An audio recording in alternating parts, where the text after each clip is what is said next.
Hello and welcome to yet another episode of Songdoers. This episode of Songdoers is unlike any other because this episode of Songdoers is haunted. I apologize, but contained in the metadata of this podcast is a ghost. The name of the ghost is Dorp. Unfortunately, Dorp might delete everything on whatever device you downloaded them onto. The only way to make sure he doesn't delete system files is to go to your mirror and say one thing you like about who you see. It has to be honest, you can't lie, and you have to say it out loud, unless you're unable to speak, in which case you have to think it twice. Dorp is wounded by self-confidence. Just make sure you don't give yourself more than one compliment. Dorp thrives on narcissism. It's a delicate balance to defeat Dorp, but if I didn't think you could do it, I wouldn't have made darn sure you downloaded this podcast. Slay Dorp and enjoy this episode of Songdoers. Episode 2, Cacti. Did you know that cacti can go 2 years without water? Well, some members of the country music band Cacti went over 30 years without meeting their father. And when they finally did, it changed music history in a big, interesting way. But I'm getting ahead of myself. Cacti formed in Lexington, Kentucky in December of 1989. At first, it was just a father and his son, Dean Sr. and Dean Jr., They were known as the Deans, but changed their name to Cacti after they realized that another band that comprised university deans was already using that name. Side note, the Deans band that comprised university deans was not popular, partly because their concerts smelled awful. Why'd they smell awful? Well, it's because former students would detonate fart bombs at their shows. The Deans played prog rock tunes about punctuality and grammar. They are a bummer. Anyway, back to Cacti. They were a huge hit, and in 1990, at a show in Philadelphia, something strange happened. A man in the front row looked an awful lot like Dean Sr. After the concert, that young man, named Bill, spelled B-I-L-L, went backstage and soon found out that he was Dean Sr.'s son. Dean Sr. had been to Philadelphia only once before, 20 years prior, and unbeknownst to him had become a co-parent with a woman named Sheila. Sheila had no way of contacting Dean Sr., so she told her son, Bill, that the mailman was his father. The mailman played along, and every year on Bill's birthday, he gave Bill a stamp. He was a nice guy, that mailman, but he died, crushed to death by mail. He was cremated and his ashes sit in a plastic Pikachu on the side of a highway in Portugal. Bill was aimless in life. He said the only thing that brought him even a sliver of joy was to sit in thin mud and try to fart. Dean Sr. felt bad and invited him to join Cacti, and Dean Jr. was excited to have a brother. With Bill on fiddle, Cacti was now a trio. Soon after Bill joined the band in Philadelphia, a similar thing happened in Baltimore.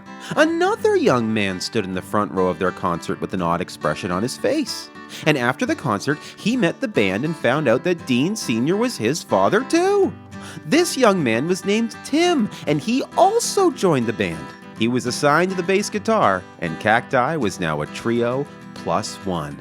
As Cacti toured the United States, its stems grew. And by the end of their East Coast leg, the band was up to 8 members. By the time they finished touring the South, they had 15 members. And when they ended their tour in Portland, Cacti was a 24-member country music band made up of Dean Sr. and 23 of his sons. When they had finished their tour, they all ended up back in Lexington. Dean Sr.'s wife, Cindy, welcomed Dean Sr.'s children that he had made with former lovers across the U.S. She had the 23 children she had always dreamed of. Things were harmonious. But then came time to record an album. When they got to the studio, they realized not everyone could fit inside. It was too cramped. Someone was going to have to leave the band forever. Dean Jr. suggested a wrestling competition and began drawing brackets on the wall, but Dean Sr. gently took the jumbo marker out of his son's hand. "This marker won't be necessary," Dean Sr. said. for I volunteered to leave Cacti.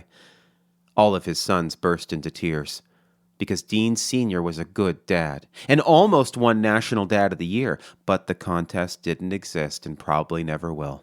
Cacti went on to become the biggest country music act of the 1990s, but they eventually lost popularity when the world decided it no longer liked new country music and instead embraced EDM, elderly disco music. Please enjoy Cacti's very last song, Country's Dead. It's a new country hit, but you don't care a bit about it, 'cause country's dead and never coming back.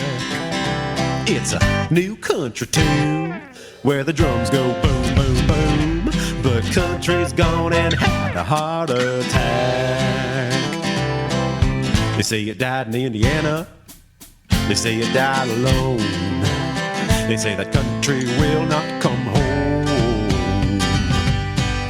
It has a son in Detroit, it has a daughter in Spain, but country will not see its kids again.